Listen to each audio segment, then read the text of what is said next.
नमस्कार.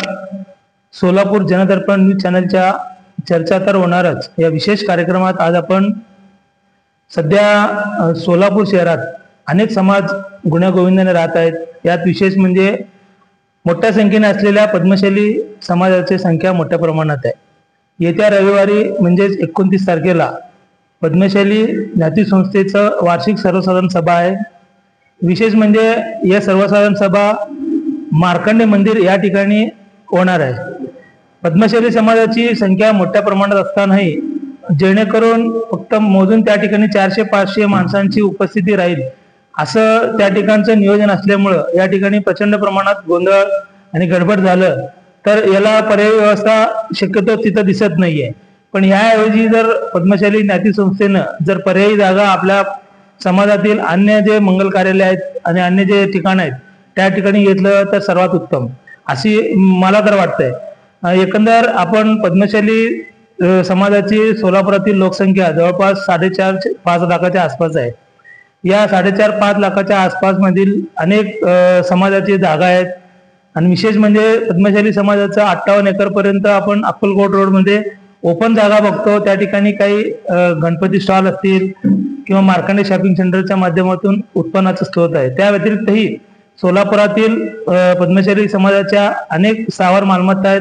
त्या ठिकाणाहून अनेक आर्थिक उत्पन्नाचे स्रोत मिळत आहेत आणि याच अनुषंगाने सोलापुरातील माजी महापौर असतील किंवा माजी पक्षनेता असतील जे स्वर्गीय महेश कोटे असतील अन्य बाकीच्या नगरसेवकांनी सोलापूर ज्यावेळेला स्मार्ट सिटीचं नियोजन सुरू होतं त्यावेळेला स्मार्ट सिटी अंतर्गत आपल्या स्मशानभूमीची सुधारणा व्हावी यासाठी काही निधी स्मार्ट सिटीतून मागवण्याचा प्रयत्न केला आणि त्यालाही काही प्रमाणात आपल्याला यशही मिळालं.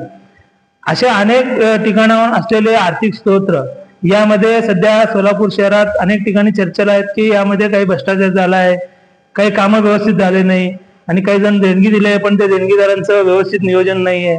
असे अनेक गोष्टी मागच्या सर्वसाधारण सभेत पण झालेलं होतं. त्यावेळेला पण ओबडधोबड उत्तर देऊन आपला वेळ काढूपणा सगळ्या ट्रस्टींनी घेतला. पण यंदा जे म्हणजे प्रोसेस सुरू आहे ते म्हणजे पद्मशाली समाजाचं 3 वर्षासाठी असणारं अध्यक्षपद आणि 6 जणांचा नवीन विश्वस्त मंडळांची नियुक्ती या 2 वर मोठ्या प्रमाणात या ठिकाणी भर असल्यामुळे समाजात नवीन माणसं यावं आणि नवीन प्रगती आपल्या पद्मशाली समाजाचं दिसावं या उद्देशानं तयारी सगळ्यांकडनं सुरू होत आहे. आणि यामध्ये पद्मशाली समाजाचा अध्यक्ष नवीन कोण असावा अशी चर्चा सध्या सर्वसामान्यपणे पाहायला मिळत आहे, ऐकायला मिळत आहे. जेणेकरून आपण जे आता विद्यमान अध्यक्ष आहेत सुरेश पलमारी त्यांचा कालावधी 3 वर्षाचा अध्यक्ष झाले. मागचे अनेक टर्म सरचिटणीस असतील, कार्यकारिणी सदस्य असतील यामार्फत त्यांनी पद्मशाली समाजातील जे जे शक्य असेल त्यांच्यासाठी ते मागून आणले, निधी आणले. याबद्दल त्यांचा आपल्या मनात काही शंका येण्याचं कारण नाही. पण समाजातील अन्य घटकांनाही अन्य व्यक्तीलाही संधी मिळावं यासाठी अनेक जण इच्छुक आहेत. मग त्यांना अध्यक्षपद कधी व्हावं अशी सगळ्यांची इच्छा आहे. आणि आता आजपासून आपण प्रश्न घेण्याचं कारण एवढंच आहे की आज दुपारी स्मार्ट सिटीच्या अंतर्गत असलेल्या कार्यालयात सोलापुरातील जे माजी कार्यकारिणी सदस्य आहेत व्यंकटेश कोंडी यांनी जाऊन तिथं विचारपूस केली, तक्रार दाखल केली की स्मार्ट सिटीच्या अंतर्गत किती कामं झाले आणि कितीचं आकडेमोड तुमच्याकडे नोंद आहेत. कारण स्मार्ट सिटीच्या अंतर्गत जर कामं झाले असतील तर देणगीदाराकडनं पैसे का घेतले अशी त्यांची म्हणणं आहे. त्यांना आपण या ठिकाणी आमंत्रित केलंय. व्यंकटेश कोंडी साहेब नमस्कार. मला एक सांगा की आपण गेल्या 2-3 टर्म पूर्वी आपण पद्मशाली ज्ञाती संस्थेच्या विश्वस्त कार्यकारिणी सदस्यपदून आहात आणि असं असताना सुद्धा आपण पद्मशाली ज्ञाती संस्थेला पत्रव्यवहार करून स्मार्ट सिटीच्या कामाबाबत कधी तुम्ही चर्चा केली होती का? कारण आधी थेट तुम्ही स्मार्ट सिटीच्या कार्यालयात जाऊन प्रश्न मांडणं ते कितपत योग्य आहे? गेल्या वर्षी आम्हाला त्या ठिकाणी स्मार्ट सिटीचे काही कमान उभा केले होते, काही आपले भिंत संरक्षण भिंत केले होते. त्या ठिकाणी मी स्मार्ट सिटीला पत्र देऊन महापौरच्या मिस्टर मी जाऊन त्या ठिकाणी त्यांना माहिती विचारत असताना तिने बोलले 2,20 लाख रुपये तुम्हाला दिलेले आहे, अजून 30 लाख रुपये त्यांचे लाप्स झाले. आम्ही म्हणलं कशाला लाप्स झाले? तुम्ही व्यवस्थित वारंवार तुम्ही त्याच्यावर गार्डन ठेवलेलं त्याच्यामुळे ते पैसे लाप्स झाले 2,20 लाख रुपये. आम्ही काय बोललो तुम्हाला कुठं कुठं खर्च झालं स्मार्ट सिटीचे ते प्रवेशद्वार म्हणतात प्रवेशद्वार ते अर्कालचा आहे का स्मार्ट सिटीचा आहे का तो आम्हाला कळत नाही. आज स्मार्ट सिटीच्या अंतर्गत मी गेलो होतो, परवा बी गेलो होतो, या 8-10 दिवसात मग त्याला 3-4 वेळा गेलो. अधिकाऱ्याला सांगितलं मला डिटेल माहिती पाहिजे.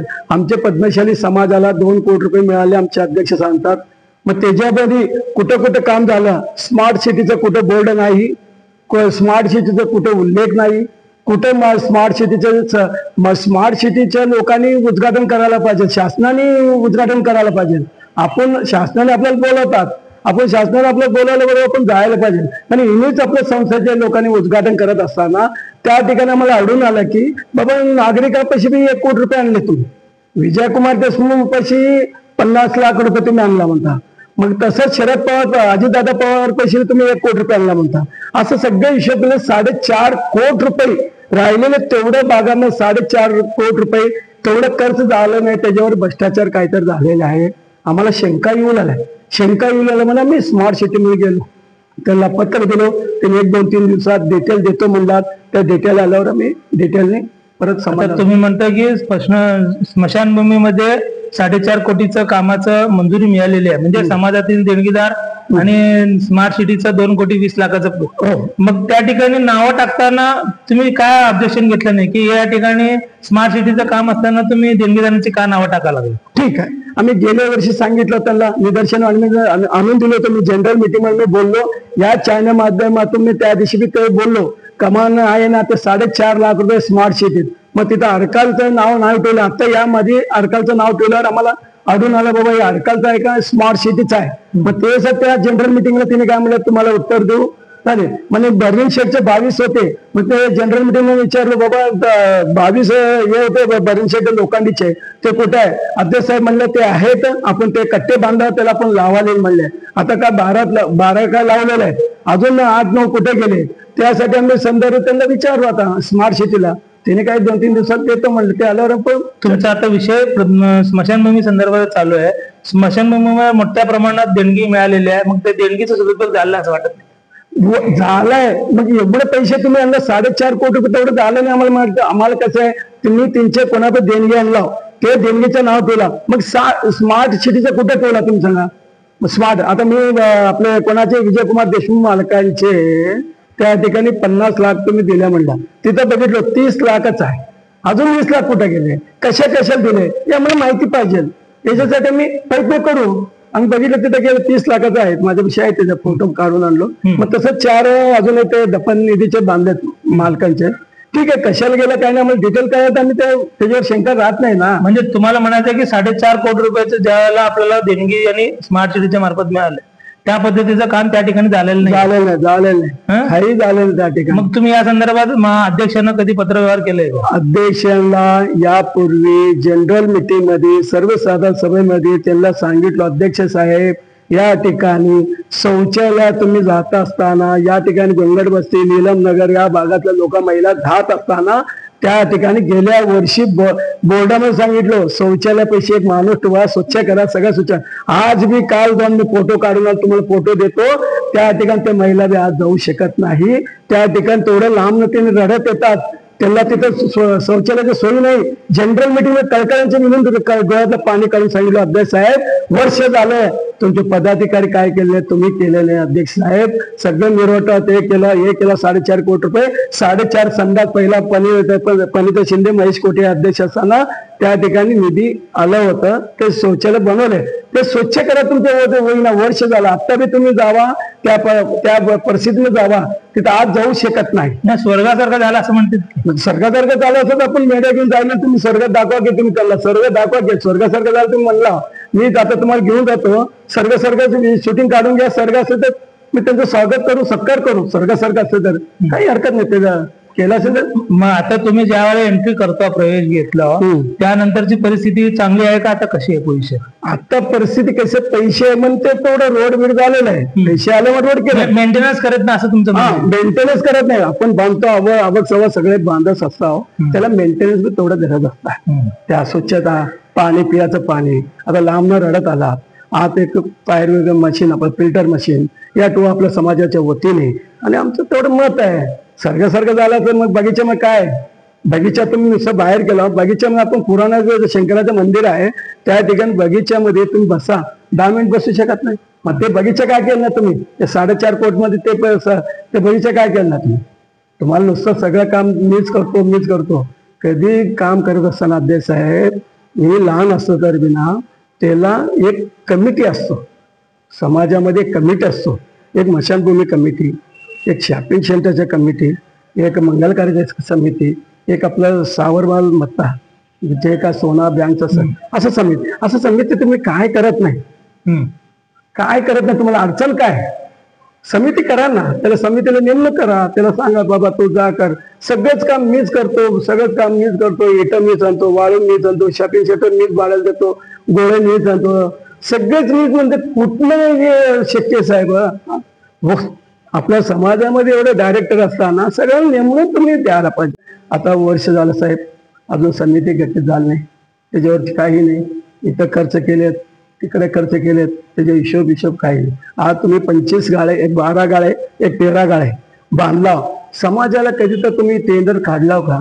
बांधताना टेंडर काढला का? आपण टेंडर काढायला म्हणजे इस्टिमेट किती होते, काय होतं, मग टेंडर काढले नाही, काय नाही, तुमच्या मर्जीप्रमाणे तुमच्या माणसाला दिला, तुम्ही चेट आणला, तुम्हीच वाळवला, तुम्ही सळे आणला, तुम्हीच शटर आणला, तुम्हीच वायर आणला, तुम्ही हे सगळं करत असताना सगळं झाल्यावर तुम्ही समाजाला एक जाहिरात द्याच होतं.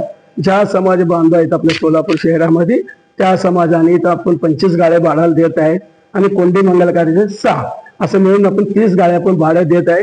ज्या समाजाने गरीब असलं तर तो यायला पाहिजे, या निलावामध्ये भाग घ्यायला पाहिजे.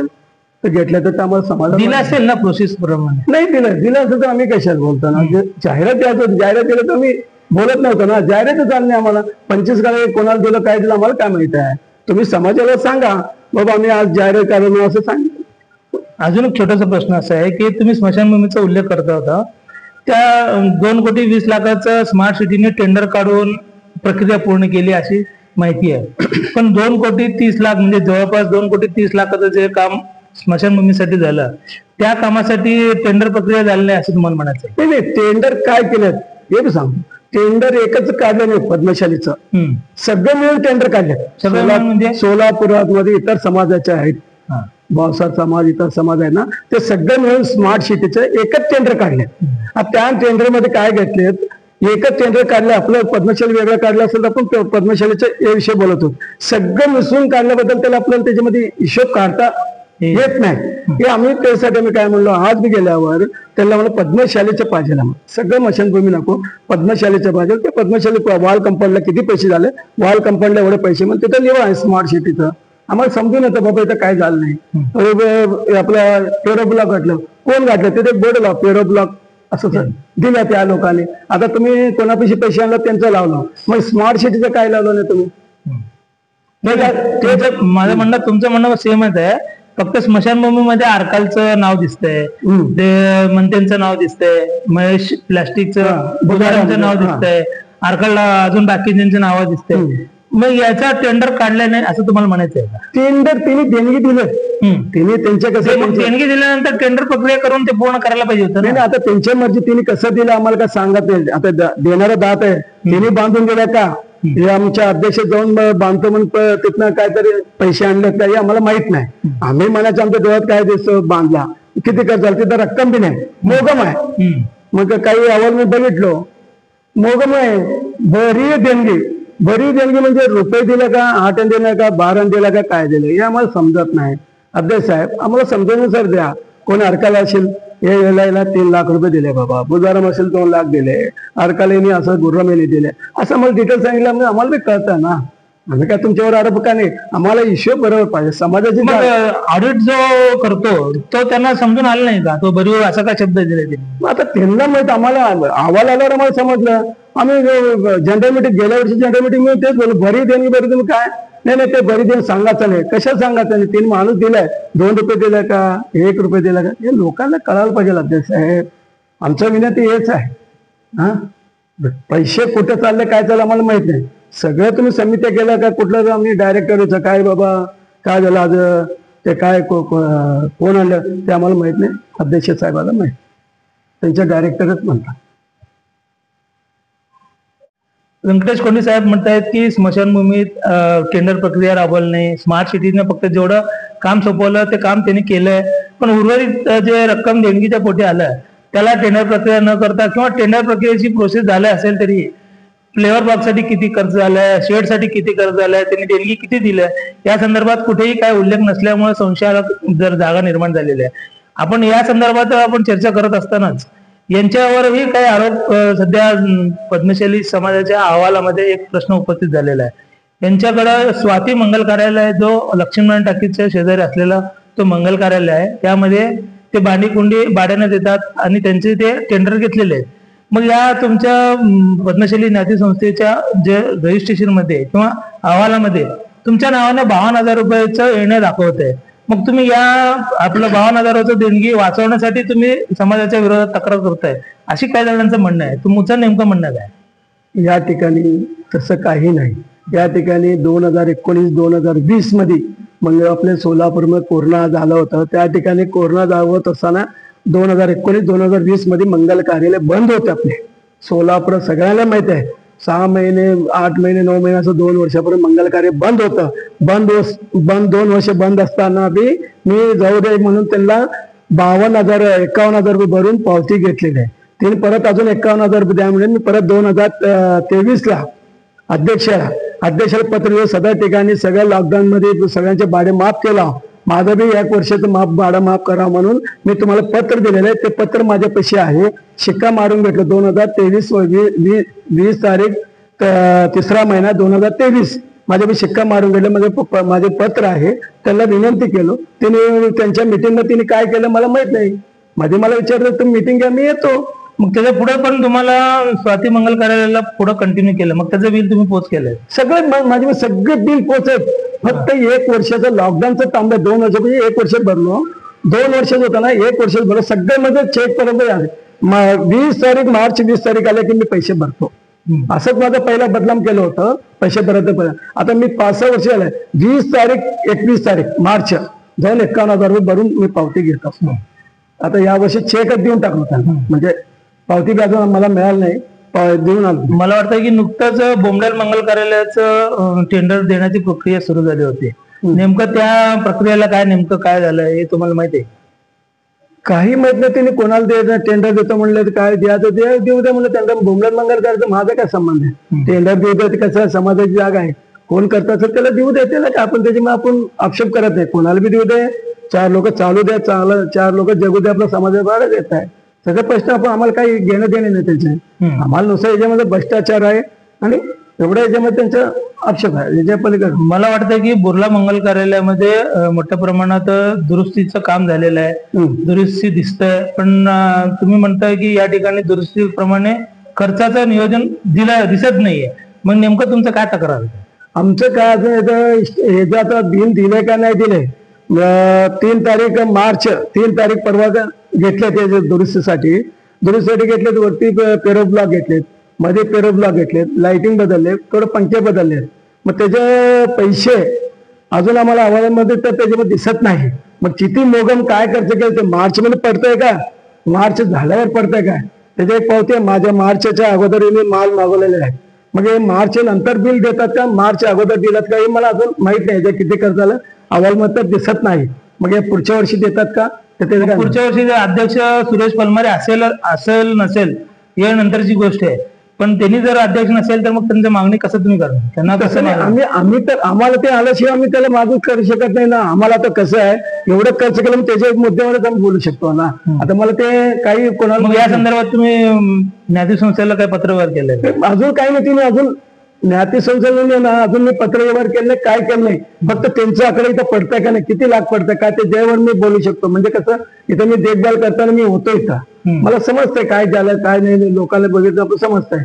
त्याचं आकडे मिळाल्याशिवाय आम्हाला काय बोलता येत नाही. आता त्याने मी बोलतो भरपूर एवढं लाख झालं, मग ते म्हणतात ते खोटं आहे म्हणतो. बरं खोटं कशाला? त्यांचा आकडा पकडून मी त्यांना. मला एक सांगा की तुम्ही दरवर्षी पद्मशाली स्मशानभूमीचा जो बाजूच्या साईडचा जो 200 मला वाटतं 256 गावाच्या शेजारचा जो भाग आहे आणि महालक्ष्मी मंदिरच्या पाठीमागचा जो ओपन जागा आहे त्या ठिकाणी गणपती जे स्टॉल विक्रेते आहेत त्यांना तुम्ही त्या ठिकाणी स्थापित केलंय गेल्या 10-12 वर्षापूर्वी. त्या ठिकाणच्या अनेक जणांचे रकमा पोच झाले नाही किंवा कमी रकमेत त्यांना जागा दिली अशी तक्रार आहे.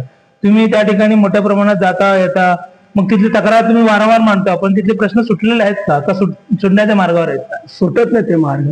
कसं आहे, त्यांच्यापेक्षा आपण 55,000 60,000 रुपये 2,500 फूटला आपण जमिनीला पैसे घेतो.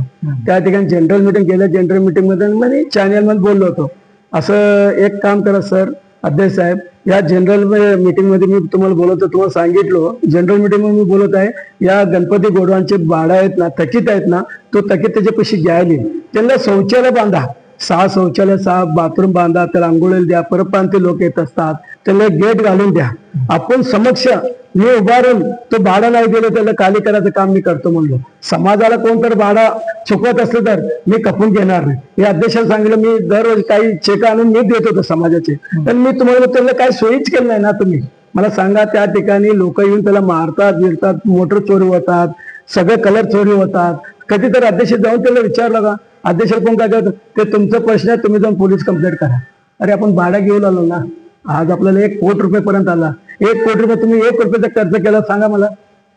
हा, त्याला एक गेट बांधून द्या, त्याने वॉचमॅन ठेवून घेता, तुम्ही तिथे जागा आपलं खुल्ली जागा आहे, डेअरीज आहे, तिथे एक 6 संडास बांधा, एक परशा घालून देऊ. मला शब्द दिले, ह्याच आमचा महाकालीन मित्र आहे, तो बोलला आला तिथं, आपण हे 15 दिवसात चालू करायला म्हणला.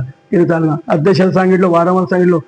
त्या बाजूला अतिक्रमण होता, ते बी जनरल मिटिंग मध्ये बोललेलं आहे. आता 1 अतिक्रमण 2 अतिक्रमण झाले, त्याच्यावर काय नाही. अध्यक्षाचं लक्ष नाहीये, त्यांना माहित आहे, त्यांनी दररोज तिथे पण समाजाची जागा आहे.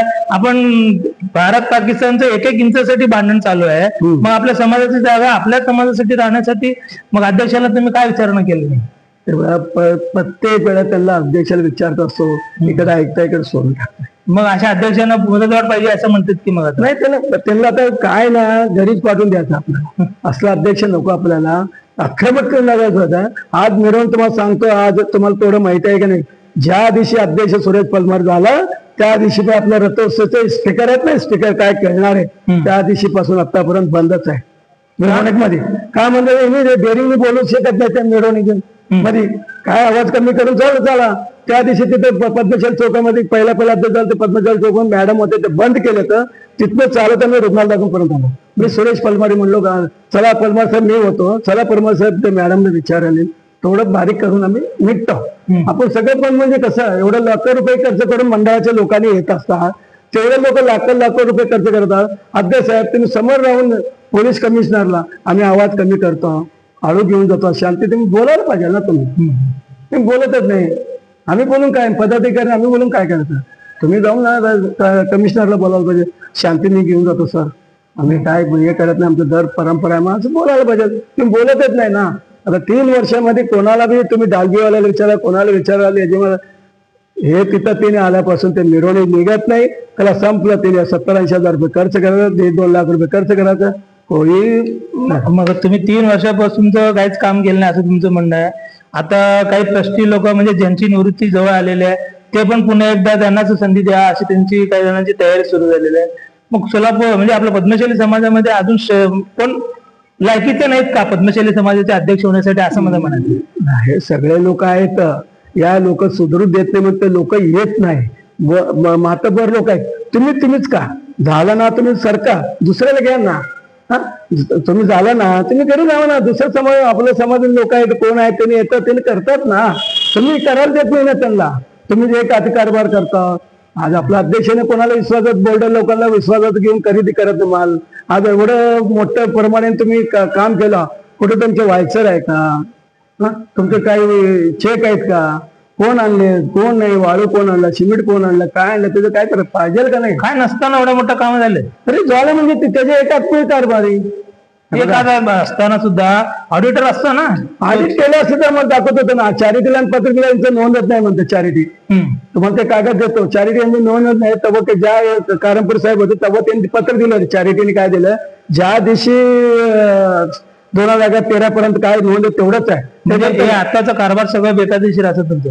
बेकायदेशीर का असल्यासारखं चॅरिटी दिल्या म्हणजे संपलं ना. बेकायदेशीर असल्यासारखं ना कारभार. तुम्ही व्यवस्थित प्रोसिडिंग बुक तुटवा, तिने घेऊन जा, तुम्ही आल्यापासून प्रोसिडिंग मिळतो. तुमच्या पैसे दररोज 800 ते 700 रुपये राहायला पाहिजे दररोज शिल्लक. तुमच्या पैसे 10,000 20,000 25,000 50,50 लाख रुपये रोज करतो म्हणजे कसं? हे कुठं तर थांबायला पाहिजे. आमचं मत तर असं वारंवार त्यांच्या बाजूने बोलतो आणि त्यांना एकही सोयी तुम्ही करून दिली. मी 3, 4 आणि 5 वर्षापासून तेच बोलतो त्यांना. तो करत नाही, आता बी करत नाही, पुढं बी करणार नाही.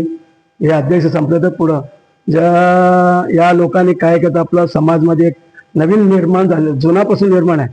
सुट्टम म्हणतात, म्हणजे पाहुणे असतात. ते पाहुणे असतात माझ्या सड्डापुढचं 2 लोकांना, एलचं 2 लोकांना, त्याच्या 2 लोकांना.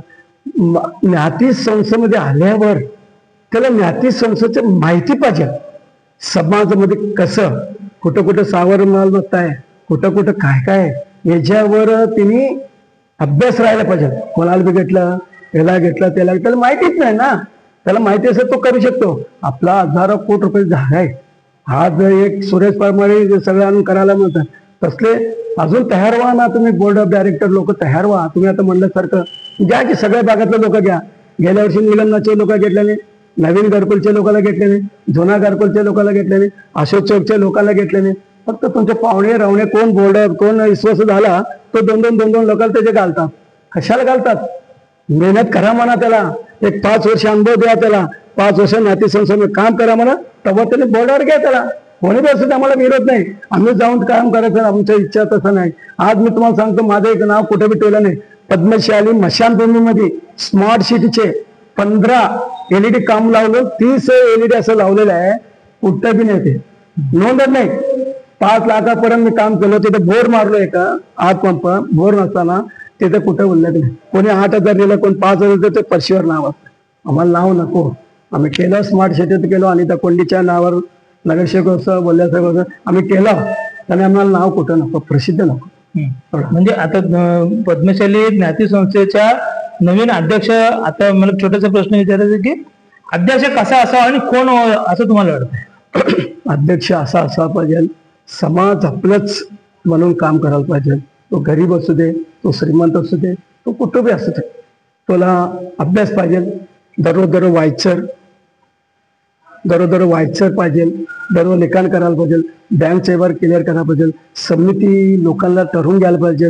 विश्वास लोकांना घेऊन काम करून घ्यायला पाहिजे. आणि बोर्ड ऑफ डायरेक्टरला चांगलं, लोकांना चांगलं काम करणाऱ्याला, कोण बी असू दे, आपल्या दुश्मनाचं कोण बी असू दे, त्यांना घ्यायला, बाबा तू डायरेक्ट काम कर. चांगलं आपल्या समाजात लय मोठं संपत्ती आहे. त्याच्यामुळे सगळे लोक असले तर आपण सगळ्यांना घेऊन जातो. तसला अध्यक्ष पाहिजे. बरं काय होतं. आताच आपण पद्मशाली ज्ञाती संस्थेच्या सर्वसाधारण सभेबाबत व्यंकटेश कोंडी यांची जी हरकत होती, स्मार्ट सिटी असेल किंवा अन्य प्रश्न असेल, त्या संदर्भातल्या चर्चा आपण ऐकलेल्याच आहेत. यापुढेही समाजातील अनेक जे पद्मशाली समाजाच्या विविध कामासंदर्भात तक्रार मांडलेल्या आहेत किंवा त्यांच्या अडचणी असेल किंवा समाजात नवीन अध्यक्ष कसा असावा या संदर्भात चर्चा मंथन सुरू झालेले आहे. त्यांची आपण त्यांना गाठभेट करून त्यांच्याशी आपण चर्चा करण्याचा प्रयत्न करणार आहोत. विशेष कार्यक्रमात आपण व्यंकटेश कोंडी या ठिकाणी आलेत, त्यांचाही आपण आभार मानूया. धन्यवाद.